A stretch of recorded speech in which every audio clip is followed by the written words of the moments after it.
Hello, everybody. You're listening to AM 1240 Hot News Talk Radio Clutch with Keon Rose. That's me. Thank you for joining me today, giving me just a little slice of your day. You know that I appreciate you. I'm also shocked that I managed to get that out of my face, that entire intro. I lost my voice yesterday, and I'm coming back from it. I think I sound much better, but it's rough. I have like no range whatsoever. I'm not going to be very hyped today. Like if you've ever listened to this show, you know I can get pretty up there when it comes to things I find particularly upsetting or things that I find particularly hard to believe, things that are actually not to be believed. When it is that happens, I'm usually pretty animated. I'm pretty animated otherwise on this show, but like in those moments. And we have a few of those topics today, and I'm interested in seeing how my voice is going to be able to navigate any of that. All right. But you know what? I'm out on the field here, playing hurt a little bit, ruts some dirt on it, and just came out. So we'll see how this goes. But I got to say, I'm very grateful to be back on the air. I will say this, though. Because the NBA playoffs right now are nothing short of amazing and unbelievable. They're unbelievable. Like the second round of the playoffs have gone to another level. The first round was absolute garbage. Just bad matchups everywhere, sweeps all over the place. And then the Raptors, who were supposed to be good and probably the team that I most expected to sweep in the first round, they were the one that played the worst basketball, and they got by an even worse Indiana team.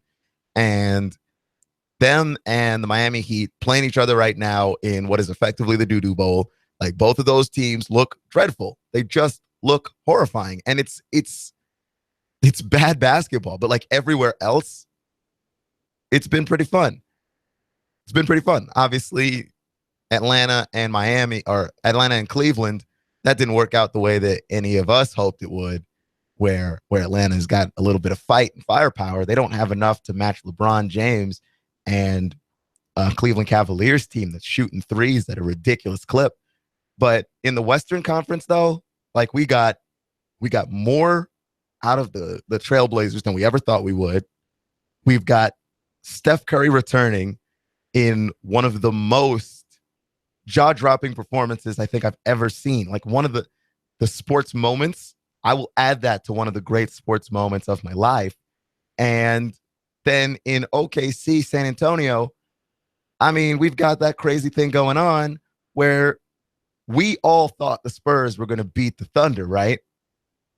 Thunder go up 3-2 on San Antonio, and it's got nothing to do with tactics, and it's got nothing to do with poise, and it's got nothing to do with skill, and it's got everything to do with athleticism. Like Kevin Durant and Russell Westbrook together, you cannot contain those two guys, even if you have Kawhi Leonard, who is the defensive player of the year, and rightfully so. Kawhi Leonard is holding Kevin Durant to reasonable numbers. Like Kevin Durant is still getting his points, but he's having to do it more inefficiently. 8 of 21 from the field in the last game, I believe he was. So it's not like he's unstoppable, but you can't put him on Durant and then leave Westbrook to be guarded by Tony Parker because it's not going to work. Russell Westbrook was abusing Tony. He was abusing Patty too. And Tony's excuse is that he's old. Patty is just not as athletic as Russell Westbrook. And to be fair, when guarding Russell Westbrook, that's usually the reasoning behind not being able to stop him, is simply not being as athletic as he is.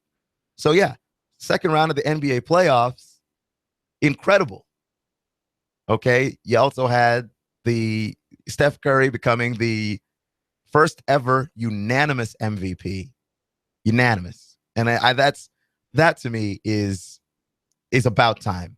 Because we should have had some other unanimous MVPs in the history of basketball. Like, you mean to tell me all the MVPs that have ever played before, and we never had a unanimous MVP? And we have a caller calling in here to the show.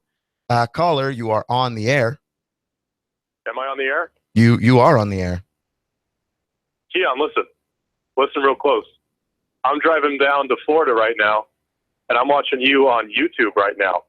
Like, we got a smartphone hooked up to our monitor or to our windscreen, and we're actually watching you on YouTube on our phone, and we're almost at the Georgia-Florida border right now.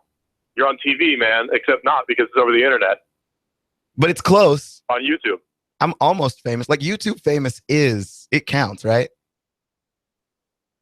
It counts. Yeah, I mean, it counts, but the problem is you still suck no matter what medium you're on. Well, okay. All right, Russell. You, sir. How do you know that it's Russell? I never said my name. You didn't have to say your name. I know your voice, man. All right. Have a good one, dude. You too. And with that, that's your reminder, by the way. You can stream all of our shows live on YouTube. All of our local shows live on YouTube. This show, Clutch with Keon Rose, which does not suck. I am awesome on every medium, every single one. Radio in the TuneIn Radio app. If you want to listen to it on your mobile device, simply search TuneIn Radio in your favorite app store and search Hot News Talk Radio. Give us a favorite and press play. You'll have Hot News Talk Radio everywhere you go. If you want to listen on our website, hotnewstalkradio.com, the show is also being awesome over there. So you've got options. You've got options. Don't listen to anything that Russell says unless he's reporting the news. That's my advice to you. Unless he's reporting the news. So the deal here is you can stream all of our shows on YouTube, and you can go back through our archived classic episodes. We never, ever, ever call them old. So we are talking about Steph being the first unanimous MVP here on Hot News Talk Radio, Clutch with Keon Rose. And you're going back and you're going, LeBron James won 4 MVPs in a row, by the way. And he should have won 6. Like, if you go back and look through the years that LeBron had, we just got tired of giving the MVP to him. He should have had 6. But just inside the 4, there were all 4 of those years that LeBron James won the MVP. There wasn't anybody else in the league that was better than him. So how is he not winning the unanimous MVP? Was it 5 MVPs that Jordan won? Jordan should have been unanimous MVP in at least 4 of those, right? Like 96 when they won 72 games.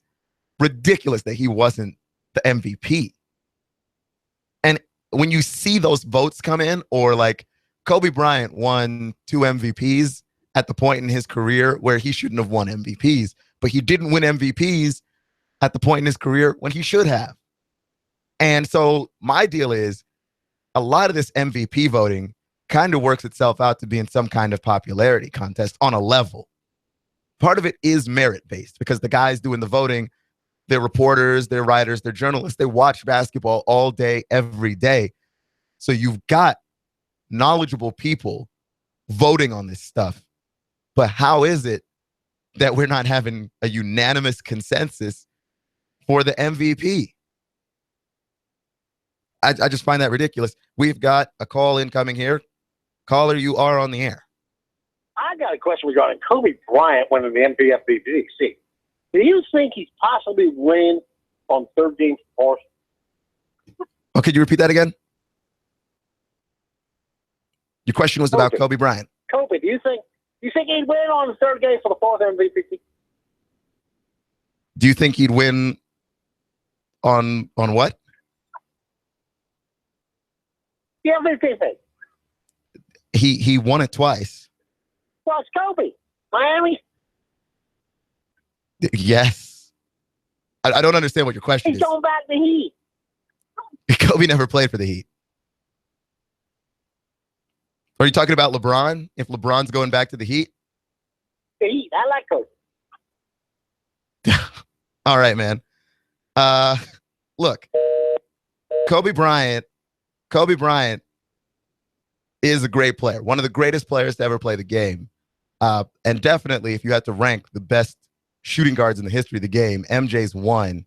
And if Kobe's not 2 for you, he's 3, right? So Kobe's fantastic.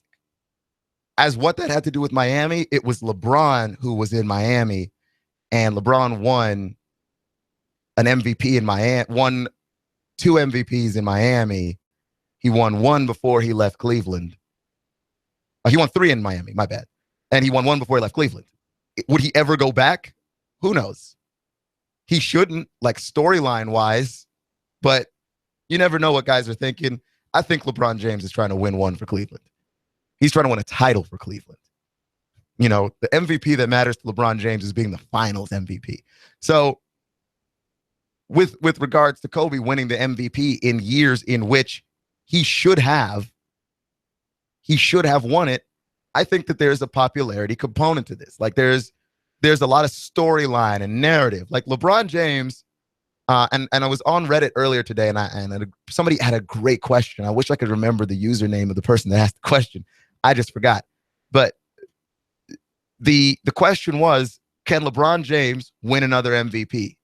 Because statistically, LeBron James is not winning the statistical argument over Curry and Durant right now. And he's already 31 years old. As he gets into his 30s, he's not going to statistically improve. He's going to drop off more. But I think that there is a way that LeBron James could win some more MVPs. It's about the storyline, because there is a lot of popularity contest involved in this. This was why guys are not winning MVPs unanimously prior to this moment. It's a little bit of, do we like the story of this? LeBron James could storyline his way into an MVP. If somehow Cleveland magically pulls off a championship run in the next few years, then that next season, all eyes are on LeBron. If what he does there statistically is something we have never seen from a player at that age, at that level, and Cleveland goes on an incredible run, puts together some unbelievable winning streaks, maybe wins upwards of 65, 66 games, which is difficult but doable for them. I could see a situation where LeBron James wins another MVP, even though we're kind of tired of giving him MVPs. You would just have to change the context of it. Like there's a little bit of campaigning involved with winning the most valuable player award, which we don't want to admit in this. But for instance, it's about offense. In like every league, it's about offense, right? Because if you wanted to go player who is most valuable to his team, you take Kawhi Leonard off the San Antonio Spurs, you make that team much, much less than what they are, because defensively, what they're able to do with Kawhi, they can't do it without Kawhi. Kawhi Leonard defies standard basketball logic. And I think that those are the kinds of players that become the most valuable players in today's NBA. Kawhi Leonard defies basketball convention. What he does, he uses his abnormal length. He's incredibly long reach, and his quickness to play defense in a way that you don't normally play defense. He collapses in on defenders. He gambles on stuff trying to get steals, but because he's so fast and his reach is so long, he's able to recover back to his man in a way that doesn't get his defense bent out of shape. Okay, so you have players like LeBron, like Kawhi, you have players like Steph Curry, or Kevin Durant.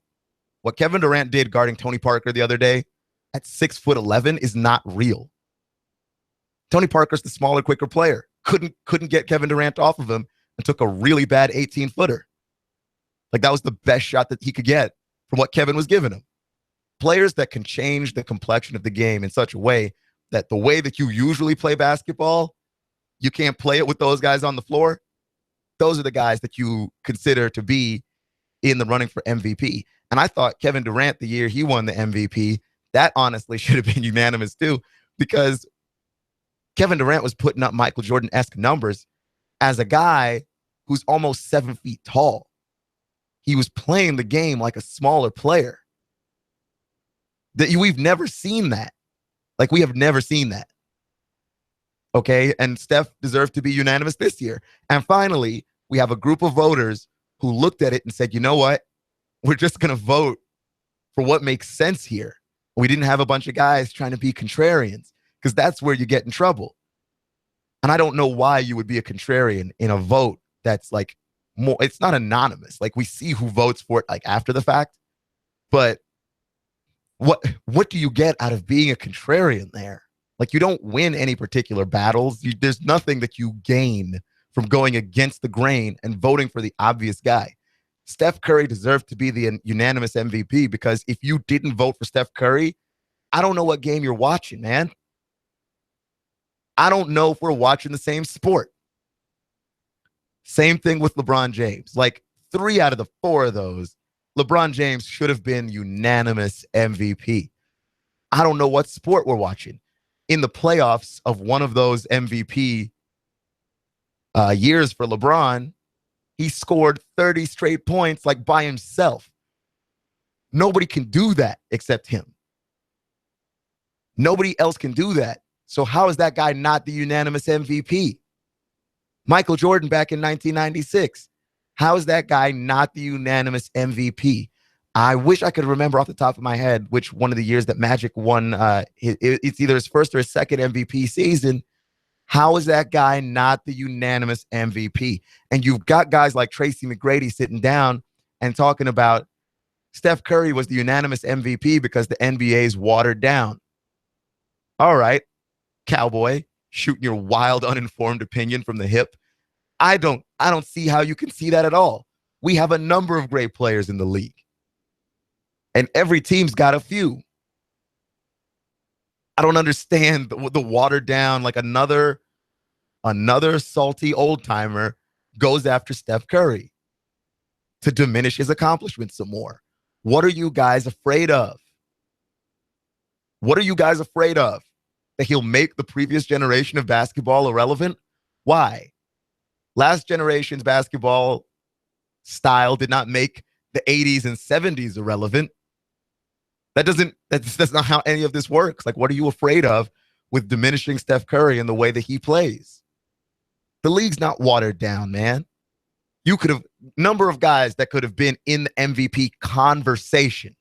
Okay, I'm not saying they should have won it, because Steph should have been unanimous. He was far and away the best player.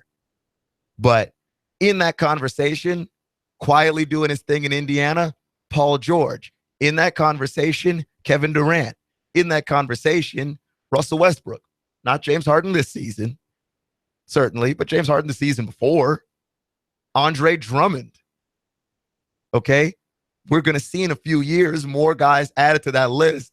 We had a bad year from Anthony Davis. I don't think we're going to see too many of those because that guy's brilliant. Karl Anthony Towns is going to come into his own. We're going to see that guy probably in the conversation in the future too, because the league is starting to swing back to having more great big men. We're not swinging back to a big man's game, but we're having more great big men as big men add shooting ability to their skill set and are able to stretch the floor more. But with these guys just coming in and talking about the league being watered down, I don't understand this. Like, Tracy McGrady was a really good player, and injuries probably kept him from being a great player, or at least a better player than he was.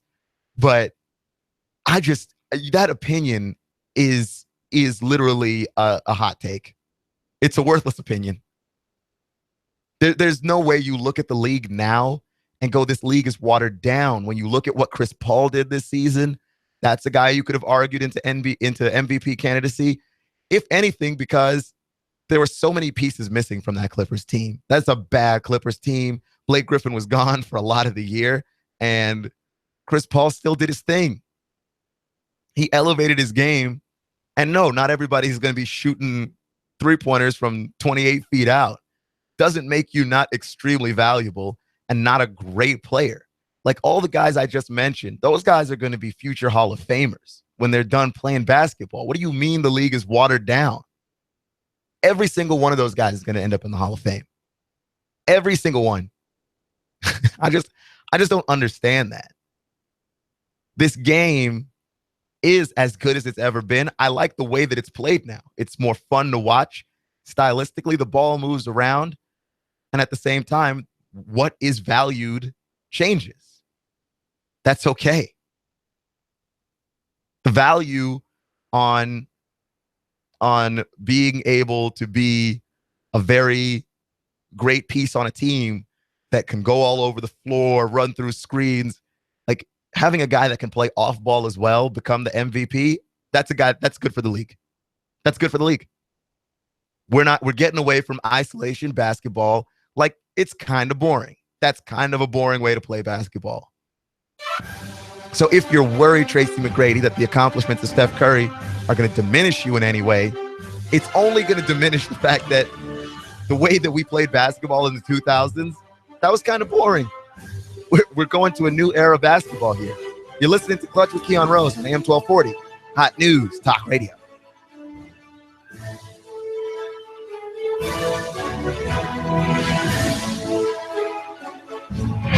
I'm blowing everything up. We're starting over. I'm doing a new show. I want guys who push it to the middle of the table and go over the top. Take a risk, fail miserably. I'm right, and I'm not wrong, and I'll never back down. Conflict works. Allow it. It's The Herd with Colin Cowherd. Right here and everywhere. Noon Eastern. You give us 12 minutes and 40 seconds. We'll give you Chattanooga and the world. News Talk 1240.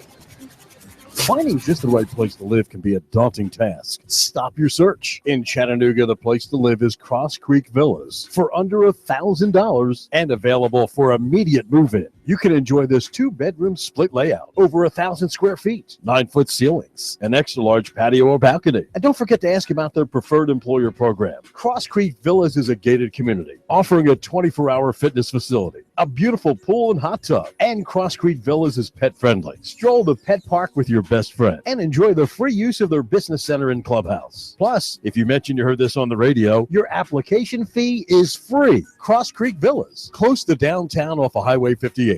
Go to crosscreekchattanooga.com. That's crosscreekchattanooga.com or call 894-0446. That's 894-0446. Redefine the way you live at Cross Creek Villas. Go to crosscreekchattanooga.com or call 894-0446. Cross Creek Villas. Just imagine not a cloud in the sky. It's the perfect day on the water. You could be enjoying boating with friends or wetting your line to catch a fish. Or maybe it's just you and that special someone on a sunset cruise. All of this without the hassle of owning a boat with your membership in the Carefree Boat Club.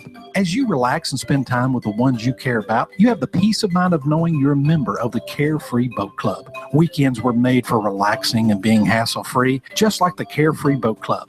Let us take the worry out of boat ownership. No matter if you enjoy fishing, skiing, cruising the lake, or maybe even an overnight adventure, we have a boat for you at the Carefree Boat Club. Start making memories today. Call 423-619-7156 to join. Boating season is here, so do not wait. Call now, 423-619-7156. Carefree Boat Club is located at the Harbor Lights Marina, 9718 Hickson Pike. Poof! Just like a magician, Les's Pawn Shop can turn the stuff that's just lying around in your house and garage into cold, hard cash. Les's Pawn Shop on Highway 58 in Chattanooga will buy, sell, and scrap anything of value. Hey, and get this. If you're looking for anything from guns and jewelry to guitars and tools, you'll find it at Les's Pawn Shop. Quality pre-owned items. Les's Pawn Shop on Highway 58 in Chattanooga also buys gold and silver at top prices. And if they don't have it, they can order it for you. Les's Pawn Shop, Highway 58 in Chattanooga, where you'll get top dollar for your stuff. And you'll be surprised at the wide variety of our unique items. So the next time you're looking to buy, sell, trade, or scrap anything, from jewelry to coins and currency, guns and ammo, music and tools, stop by Les's Pawn Shop, 4742 Highway 58, Chattanooga. Call 702-5868. That's 702-5868. LesPawnShop.com. That's Les with one S, pawnshop.com. Poof! Just like a magician, Les's Pawn Shop can turn the stuff that's just lying around in your house and garage into cold, hard cash. Expect some clouds, mild and muggy weather out there through the nighttime. Lows only 63 to 65. Now for your Thursday, warm, humid again, highs near 85. A few late day showers and storms will pop back up. A few passing showers tomorrow night, then drier and pleasant for Friday. Tired of the pressures and hassles of car shopping? Come see what more people are making the short drive to Jackson Chevrolet Buick GMC in Lafayette or online at jacksongm.com. That's Jackson Chevy Buick GMC in Lafayette. And I'm 1412 Chief Meteorologist Patrick Orr. On AM 1240, Hot News Talk Radio. You give us 12 minutes and 40 seconds, we'll give you Chattanooga and the world. News Talk 1240. AM 1240 Hot News Talk Radio with your Hot News Now update. Deadly shots rang out at 5:30 p.m. on Jeffrey Lane. Police 26-year-old Orlando Gay was shot multiple times during a fight. He was rushed to the local hospital for emergency surgery where he died. Police say that a person of interest has been detained. A man named Rico Weaver was sentenced on Monday by federal judge Sandy Mattis to serve 20 months in federal prison after he was pulled over and was found to have a handgun in his pocket. He is a felon. He's been charged with being a felon in possession of a firearm. The Amber Alert is still active for Carly Trent, the 9-year-old from Rogersville who was kidnapped by her non-custodial uncle, Gary Simpson, from school. It was previously believed that they were photographed in Missouri, but that has since been debunked. They do not know where they are. The search is still on. Customers of Tennessee American Water on East Brainerd Road will be losing service from 10 o'clock p.m. tonight until 10 a.m. tomorrow morning. Those affected areas are south of the East Brainerd Road at the Tennessee-Georgia state line. If it's going on in the Tennessee Valley, it's going on Hot News Talk Radio.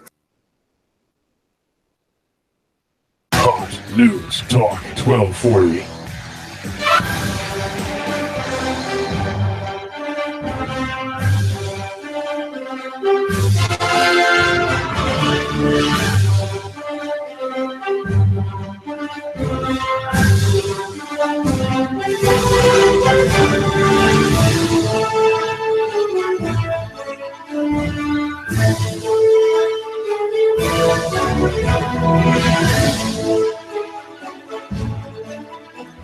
So, Ole Miss football, and I don't want to do this to you, Ole Miss fans. I really don't. Your school's cheating. And I don't know how much more obvious we can find. Like, it can't get more obvious than this. If this investigation concludes and Ole Miss just gets off the hook scot-free, I know that investigation is a sham, right? So here's the story. Ole Miss head coach Hugh Freeze says he does not want to testify in the Laramie Tunsil domestic violence civil case. Laramie Tunsil versus his stepfather. His stepfather wants to sue him. He would be defending Laramie Tunsil, basically. That would be his goal, to clarify any misdeeds there. He does not want to testify. Now, you have the right to not testify if you don't want to.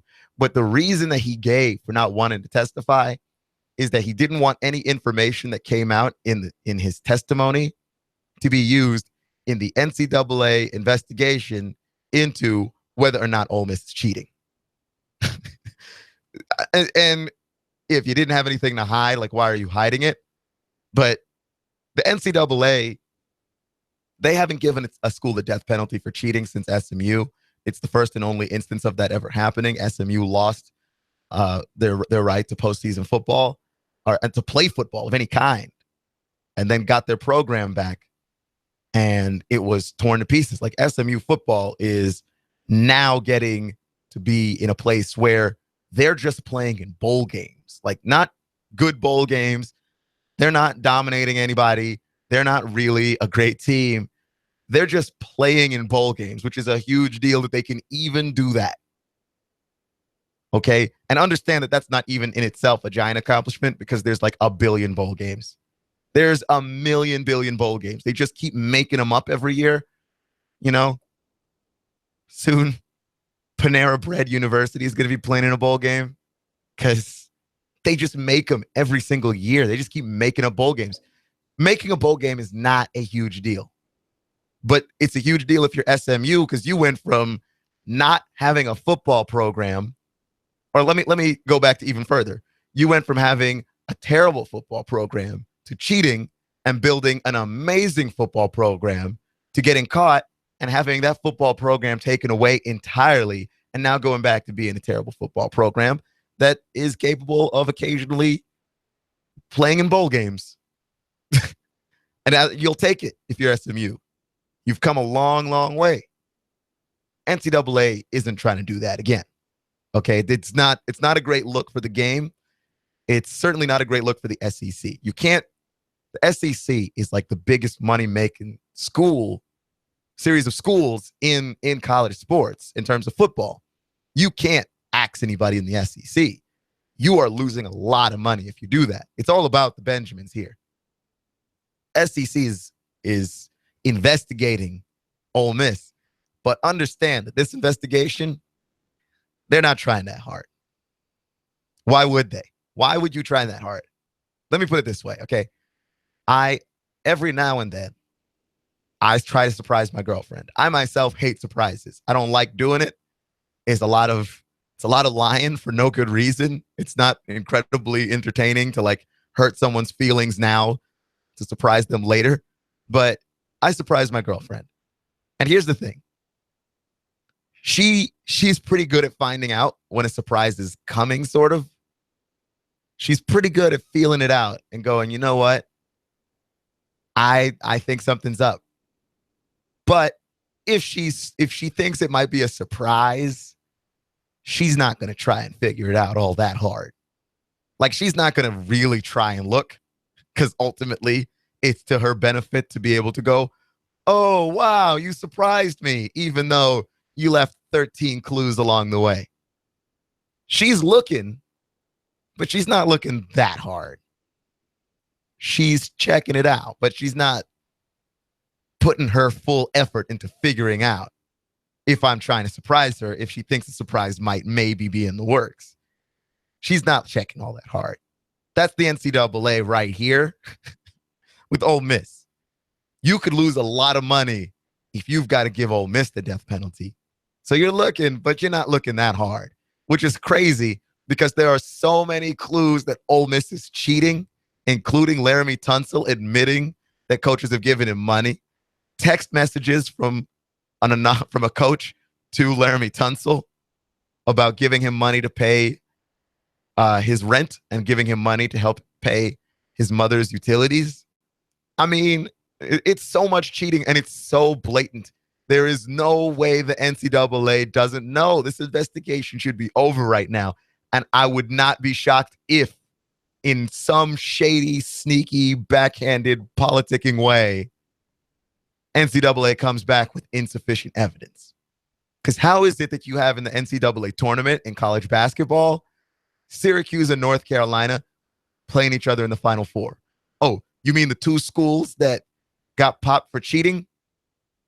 And they're still somehow in the postseason representing their conference in the NCAA tournament? North Carolina set up classrooms of fake classes that their basketball players could apply to just get free credits. Like, that's worse than athletes show up and take like basket weaving so they don't have to take real classes. That's worse. You just said you don't even have to show up to class. We'll always count your attendance as you being there. That's cheating because you've got to keep your GPA above a certain level. So if you have a free class that you could get without even having to show up, that's cheating. I mean, and then these two schools are playing each other in the NCAA tournament. Like, the NCAA will investigate you, but they're not actually trying to find anything because what they're finding is like negative millions of dollars. And so why would you actually find it? I'll give you another story. When I was a kid, I got in trouble a lot, mostly because of my homework. I was a lazy kid. I didn't turn in all my homework all the time. So I would always have terrible grades. Like, I'd pass tests, but I'd be terrible on the homework because I would never do it. And then my dad would do like the worst thing that you could ever do, because my dad just spanked me all the time. But he did the worst thing that you could ever do. My dad sent me upstairs to his closet. He had a bunch of belts, and he would say, you choose the belt. You choose the belt and come back and bring it to me so I can spank you. And you're there looking for the belt. And you're not looking that hard because you're not trying to find an actual good belt to get yourself spanked with. You're trying to find one of his belts that are made out of cloth somehow. The one that's fallen apart. The old belt. Like, oh yeah, that one. That one makes a lot of noise, but that one doesn't actually hurt. That's the belt I'm looking for. You're not trying extra hard to find the belt. That's the NCAA. Like, they don't have anything to gain, and they have actually quite a bit to lose from finding substantial evidence. They're not trying to do that, man. And I don't care what Mark Emmert says or what terrible ad that they run out about, we do this for the kids, for the student athletes. Like, they ran that commercial out there during the NCAA tournament, during the Syracuse, North Carolina game, about how they care about student athletes. Two schools that set up fake classes, allegedly, for students to go to and get free A's. What student athletes do you care about? Because it's not the student part of that word, obviously. Mike Emmert makes this big show about caring. Like, he doesn't care. He doesn't. You're listening to AM 1240 Hot News Talk Radio Clutch with Keon Rose. Ole Miss is cheating, y'all. I don't have definitive proof. That's just my opinion, but I have a pair of eyeballs and I've looked at evidence and I don't have to look all that deep. That's cheating, what's happening there. And they should have already been facing some kind of sanctions. And I love how Ole Miss isn't even going to do the repentant thing that like most schools do. The moment you get caught doing something, what most schools do, if you feel like, oh no, this punishment's going to be harsh, is you just start putting sanctions on yourself. Like, you just start hitting yourself. Why are you hitting yourself? Why are you hitting yourself? You just start going, I'll ban myself from the postseason. I'll take recruits away from myself so that the NCAA doesn't have a whole lot left that they can punish you with by the time they come around. Like, Ole Miss is so confident the NCAA is not going to do anything. They haven't imposed anything on themselves. They do not care. Nothing's going to come of this. That's the depressing thing there. Just mark my words on that one. I'll eat my crow if I'm wrong, but I don't think this investigation is going to yield anything of worth. And if it does, it'll yield it because it's Ole Miss and not Alabama. Alabama's been caught in stuff before. Okay? Alabama had a coach telling themselves this year, nothing's going to happen. Okay? They had the stuff in years past where the shady stuff with DJ Fluker, if you recall, that all of that got out of hand. Yeah, they're not gonna NCAA's not gonna do anything to Alabama. If they do anything to Ole Miss, it's because Ole Miss got good real fast. But I don't think they're gonna do anything to Ole Miss either, because the SEC being good and everybody hating the SEC makes the NCAA quite a bit of money. A good chunk of change there. That's all I'm saying. So I want to jump back to basketball talk for a little bit, because there's this idea of perception, I think, that very much affects sports. And I think nowhere is it more prevalent than the game of basketball. Like, you look at the way that Steph Curry plays, and I think a lot of the reason why Steph Curry has gotten a lot of the love and attention that he's gotten without any of the backlash is that Steph Curry plays this really physically beautiful game of basketball. It's a very fun to the eye style of basketball to play. And then he's got the personality that we like. Steph Curry, when he's talking to the media and talking to the press, he doesn't brag. He's not cocky. He's not arrogant. He celebrates on the floor, but he never overdoes it. Like, he's not in guys' faces about it in a way that like Russell Westbrook is. Russell Westbrook will dunk on you and then just look in your face and yell. We don't like Russell. We don't like him. And the reason why is because we think he's cocky and he's arrogant. And the way he plays basketball, that's not beautiful. That is angry. It is aggressive. It's violent. Okay? People that watch fighting sports and don't see the UFC and boxing as beautiful, they're seeing the violence. That's the way Russell Westbrook plays. There is a beauty to how he plays, but it's covered up by all of the blood and gore that comes with it. Russell Westbrook runs into 3 people and comes out somehow finishing a layup. Russell Westbrook is dunking on 2 guys angrily. He's launching himself from the ground like he's trying to find his way into orbit. That is not as aesthetically pleasing to even like the casual fan. The way Steph plays basketball, it's very appealing. Watching him shoot, watching him play, watching the way he dominates. He dominates not through contact, not through aggression, but through elusiveness. That's different. We've never seen anything like that before. So we love Steph. Perception plays away on how you see that. And I'm watching Spurs Thunder, and our opinion of the Spurs has literally changed based purely on them losing. The perception has changed, right? When the series started, Oklahoma City was athletic, but they weren't that smart. The Spurs, veterans. You watch the games now, Oklahoma City is taking a 3-2 lead, the Spurs are old and the Thunder are maturing. Like, the Thunder are mature. These guys, minus James Harden, like, this team's been to an NBA Finals before. The core of this team has been to an NBA Finals already. They're not maturing. They're already mature. And the Spurs aren't old. A lot of key pieces on that team are, right? Like, they still run out Duncan, even though it's not pretty. They're still running Tim Duncan out there. They still run out Duncan. They still run out Tony Parker, even though he's clearly lost a step. Like, every now and then, you'll see one or two plays where you get the old Tony Parker who gets that first step on you, and you just never catch that guy. That guy, we're not seeing him very much. Manu Ginobili has lost a couple of steps. And, yeah, that part of the team is old. But the team that's really good, your Kawhi Leonard, your LaMarcus Aldridge, your Danny Green, your Patty Mills, like, that team's young. So let's get off the Spurs are suddenly old bandwagon. It's not that they suddenly got old. They're just not capable of countering the athleticism of the Thunder. Who on that team could guard Russell Westbrook?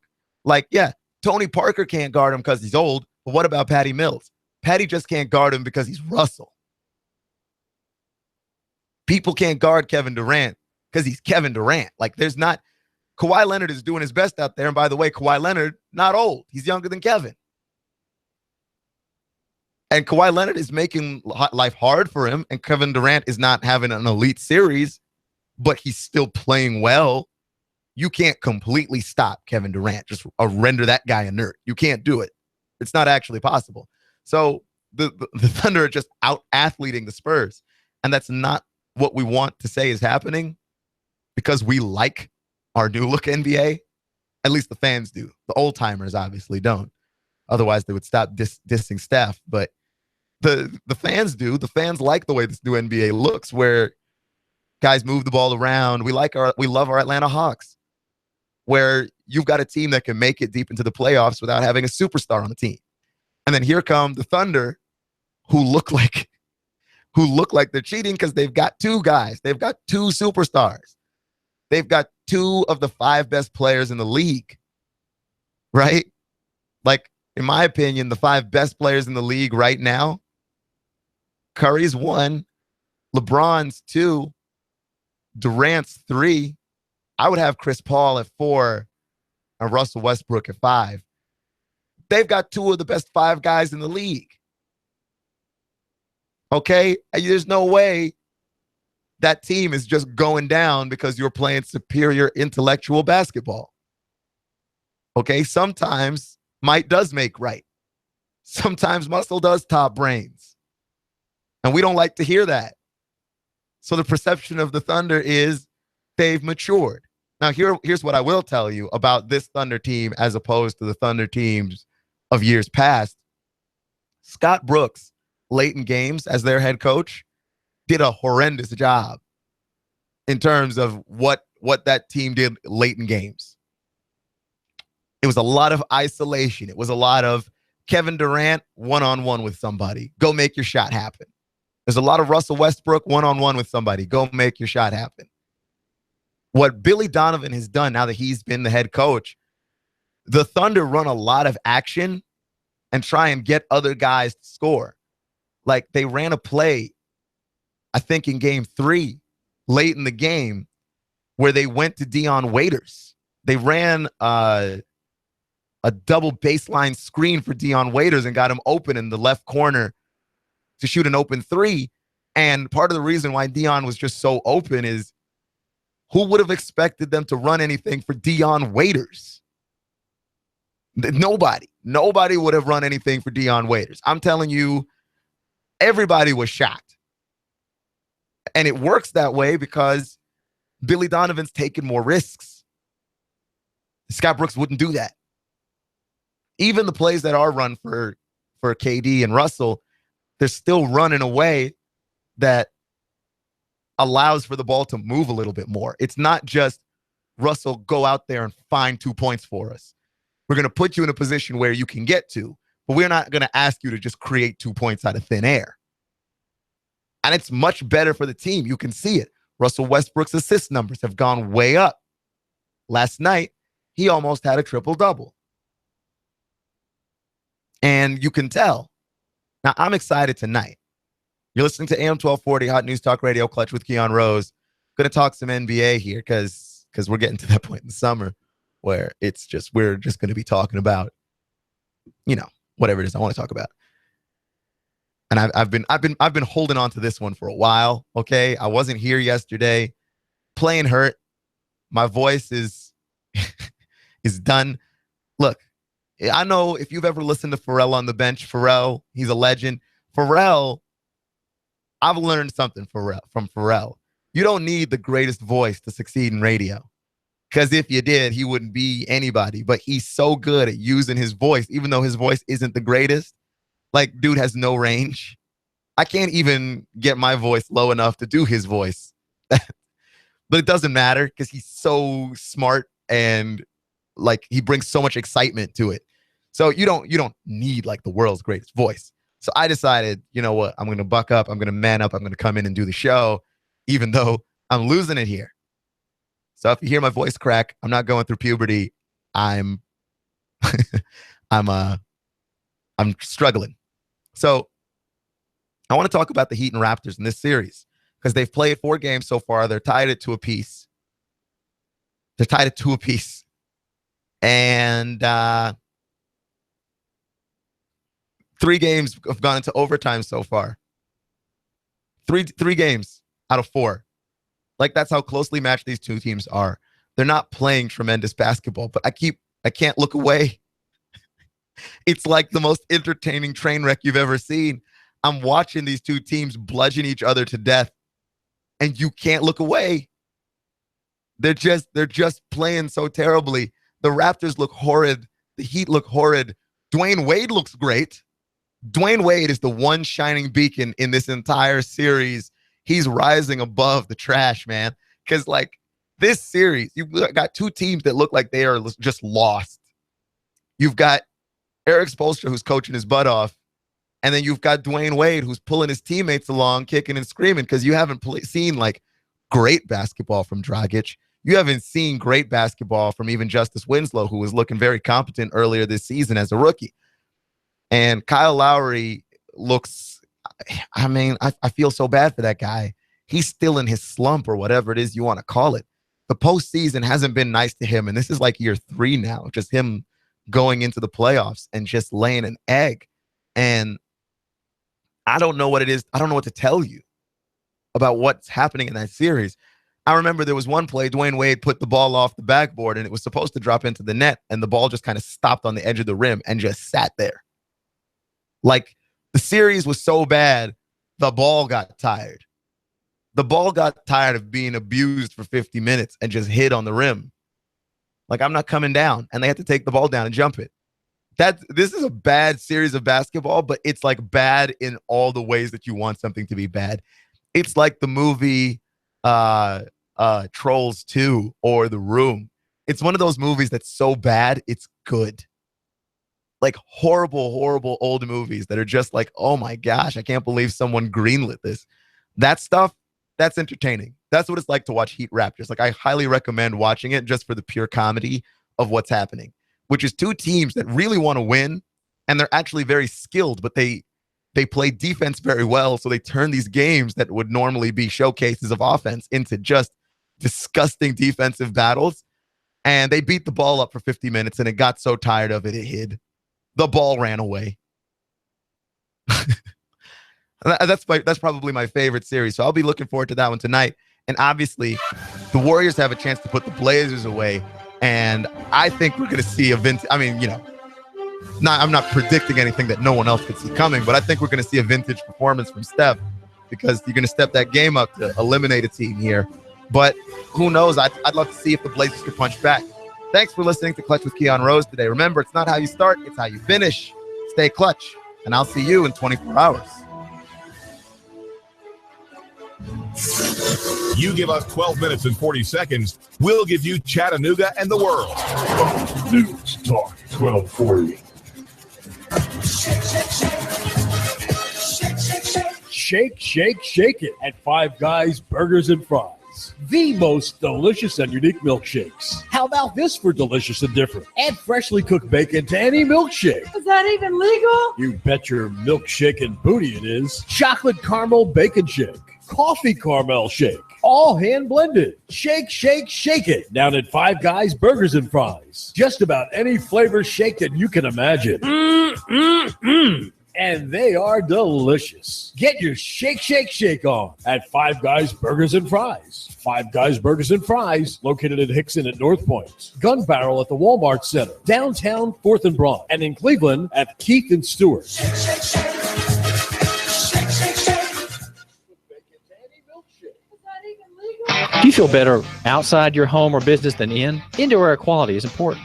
Mildew, mold, smoke, water, and rodent damage are prime causes of poor indoor air quality. Ducts, Indoor Air Professionals, better known as Duct Busters, cleans HVAC systems using 127 definable Duct Busters steps. Let Mark Thompson address the indoor air quality at your business to help reduce employee illnesses. Prevent fires by cleaning your dryer vents. Mark and his parents, Dick and Joan Thompson, have been building our local economy and helping local people with HVAC systems 16 years. Ducts, Indoor Air Professionals. Call 876-9907. 876-9907. Ducks. Call now. Cash, cash, cash, and more cash.